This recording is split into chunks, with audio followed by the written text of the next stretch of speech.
שבת מנוחה, כל העם איתן גיבה יזכו לרוב שמחה.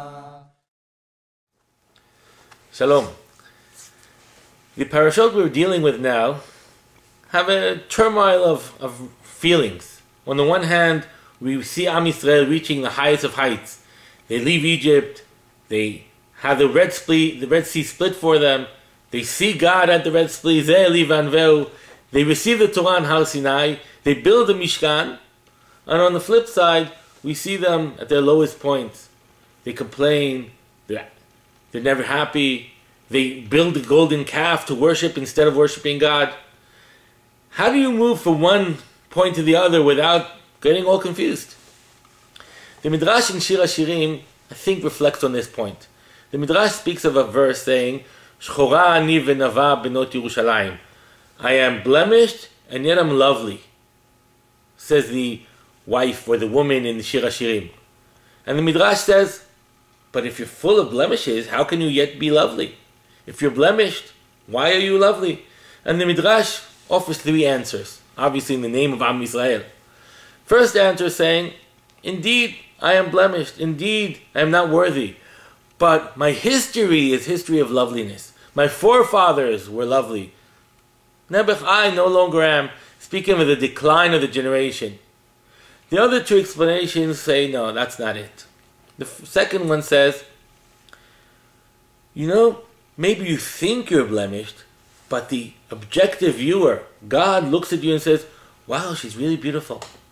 The sense of saying, stop looking at yourself with a harsh eye. Stop looking for your faults. Stop looking for your blemishes. Start looking at the reality. The reality is, you're actually pretty wonderful. So, are there any blemishes? Perhaps. But in the whole picture, it's loveliness. It's speaking against this very harsh view of ourselves. Stop what we call in Hebrew, halka'a atzmit. Stop beating yourself up. You really are lovely. And if you can constantly look for what's wrong, you'll see what's wrong. But why? Take a step back and see what's lovely. The third answer of the Midrash is the most beautiful in my eyes.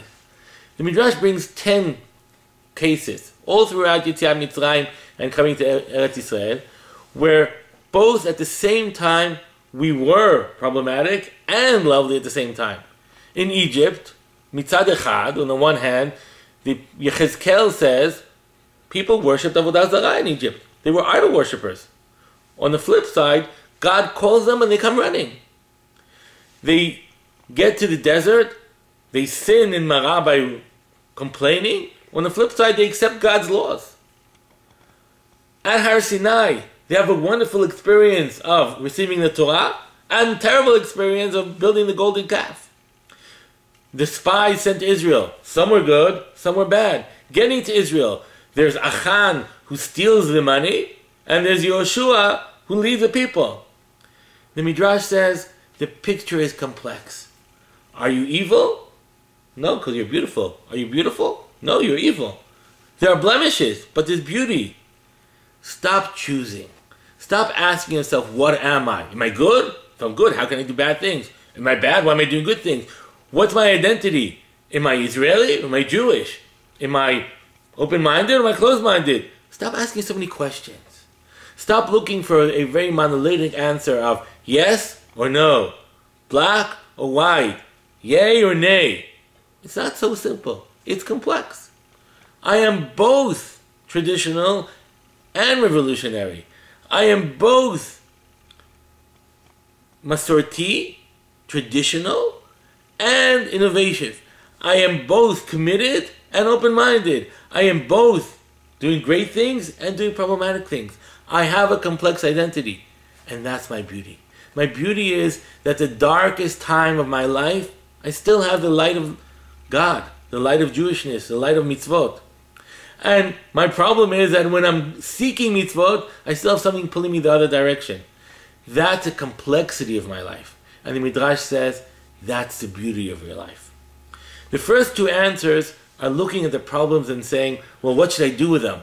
The one answer says, lament them and say, oh, it used to be good and I no longer am. The second answer is, stop beating yourself up over them.